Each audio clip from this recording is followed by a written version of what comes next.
Eu acho que quem tem que ficar apreensivo é ele, porque ele é que está cada vez mais distante de uma realidade que ele ainda vive, que é a realidade de ser um jogador muito bem pago, de ter um status que ele está perdendo. Ele literalmente ele não consegue jogar num nível mais elevado. Se ele vai voltar a conseguir ou não, aí eu não sei. Aí cada um vai ter o seu palpite, mas serão apenas palpites. A não ser que alguém tenha a bola de cristal, né? Mas indício ele não dá realmente que vai voltar a jogar tão bem como já jogou em outros momentos. Como ele é um cara de 27 anos, é possível, claro que é possível. Mas ele vai ter que se empenhar muito, porque o que ele se empenhou até agora não foi o bastante. Isso não é uma opinião, isso é uma constatação apenas. Né? Está muito claro, está muito claro. Agora, a renovação não, ela não se justifica. Eu entendo que o Flamengo colocou um dinheiro forte para ter o Gabriel, não só em salário, mas em multa rescisória, né? E acho que ele já se pagou. Na minha opinião, ele já se pagou. O Gabriel foi fundamental na conquista de 2 Libertadores, não só pelos gols decisivos, não, ele jogou bem. Em 2022 ele jogou bem. Ele e Pedro formaram uma ótima dupla, ele foi importante. E 2 brasileiros, que ele jogou muito. O de 19 e o de 2020, que invadiu 2021. Naquela arrancada final, ele foi decisivo, jogou muito. Para mim, ele foi mais importante naquele campeonato do que em 19. Ele foi mais o cara que desequilibrou em 20, 21 do que em 19. Em 19, ele era o goleador de um time que funcionava como uma máquina. No outro ano, foi um pedaço do ano ali, na reta final, que o Flamengo se ajustou e ele era o protagonista. Ele decidiu os jogos ali, com gols, com jogadas, ele foi o cara. É impressionante como é que um cara que consegue jogar tanto e vestir a camisa do Flamengo tão bem, consegue virar o jogo ao contrário em tão pouco tempo. Um ano e pouco, né? E ele hoje não se justifica. Não justifica, até porque assim, ele não vai pedir um salário baixo, ele vai querer ganhar muito, ele vai querer manter provavelmente esse patamar daí para mais, e não se justifica. Com um detalhe que pouca gente está se atentando: tem uma eleição no final do ano. O Landim tem o direito de renovar o contrato do Gabriel por 3, 4, sei lá quantas temporadas, 5 temporadas, por um valor elevado e deixar isso para o seu sucessor? Eu acho que não. Eu acho que não. Aliás, o ideal seria até que ele conversasse com os candidatos, quando todos tiverem lançado suas candidaturas, né? A priori, Maurício Gomes de Matos, BAP e Rodrigo Dunst são os candidatos, mas ainda precisa que todos confirmem as suas candidaturas, né?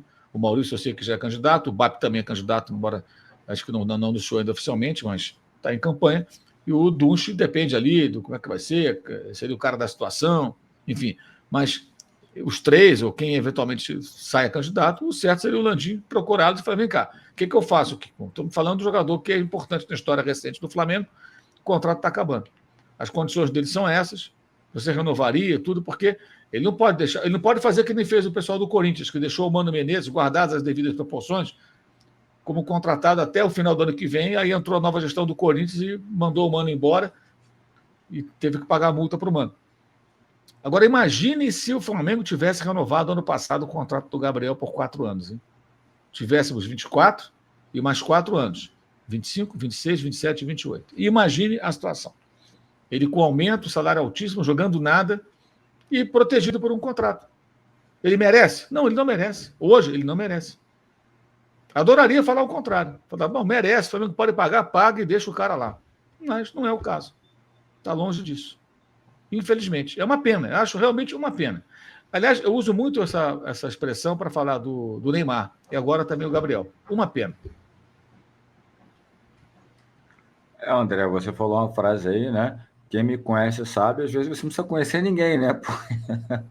Porque, enfim, aí é fácil, né? E realmente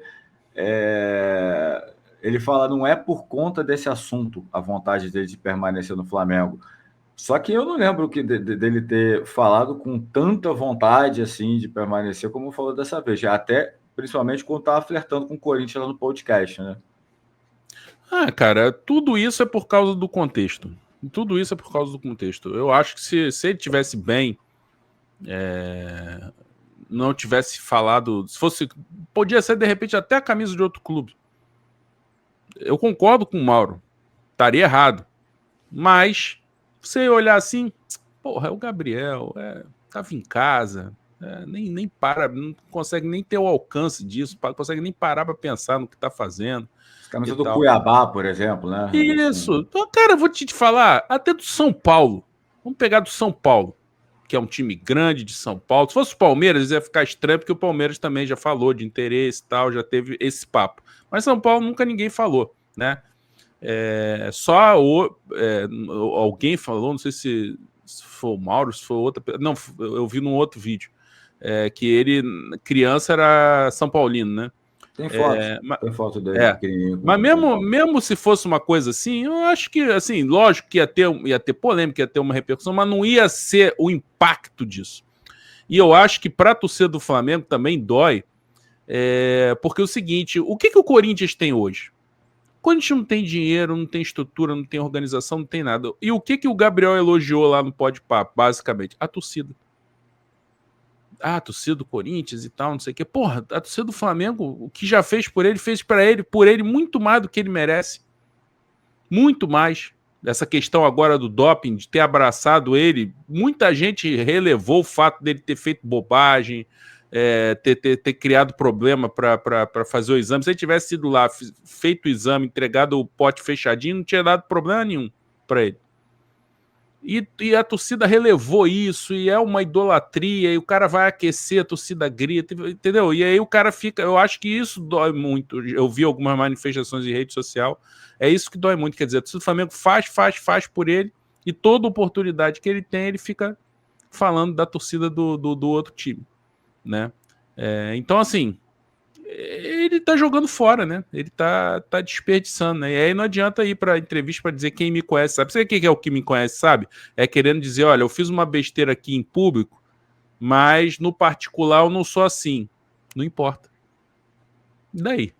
O que importa é o que importa como figura pública é o que você faz em público.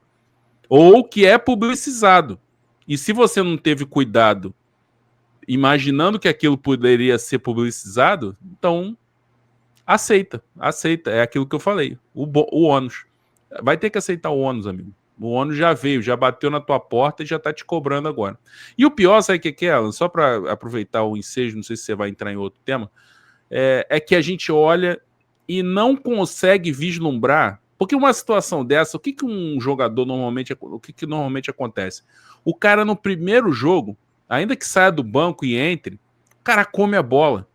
Vai querer tentar se redimir de qualquer jeito para limpar a própria imagem e tal, fazer um gol, que seja.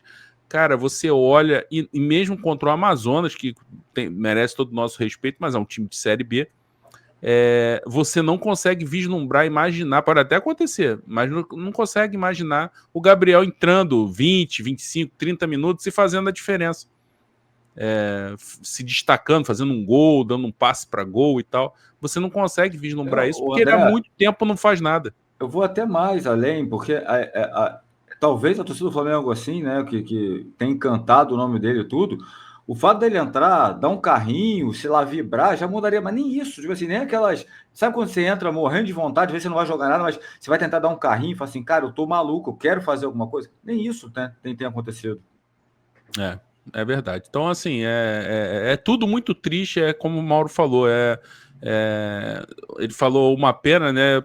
Eu diria que é um desperdício, né? O Neymar é mais desperdício ainda, porque o Neymar é infinitamente mais talentoso que o Gabigol.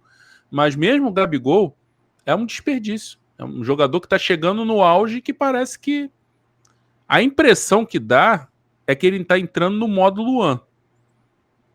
É essa a impressão que dá. Não sei se é o caso, não sei se ele já se esgotou no Flamengo e tá sem motivação no Flamengo e de repente chegando em outro clube ele possa ganhar uma motivação, se sentir desafiado.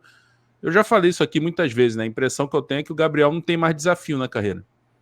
Não tem Europa, seleção, ele não vai querer subir essa montanha de novo para chegar lá no final e o treinador da seleção preferir jogador da Premier League, e com razão. Então ele tem a América do Sul. A América do Sul, o que é o topo hoje? É o Flamengo. Em termos de visibilidade, mídia, que ele se importa muito com isso, é o Flamengo. Então ele olha, ele já é um dos grandes ídolos do Flamengo. Se ele ganhar qualquer coisa a mais, tirando o Mundial, que ele sabe que dificilmente vai ganhar, qualquer coisa que ele ganhar vai ser mais um título, mais um brasileiro, mais uma Libertadores, mais uma Copa do Brasil. Mas não tem um desafio, uma coisa inédita para ele conseguir. Então ele parece ser um cara sem meta na carreira. E de repente pode ser que uma mudança de clube cause esse desafio para ele. Mas mesmo assim, eu não apostaria. Não acredito muito nisso. Acho que ele realmente está entrando no modo Luan. Espero estar errado, que seria um enorme desperdício, mas eu acho que o Gabriel está entrando no modo Luan e é daí para ladeira abaixo, infelizmente.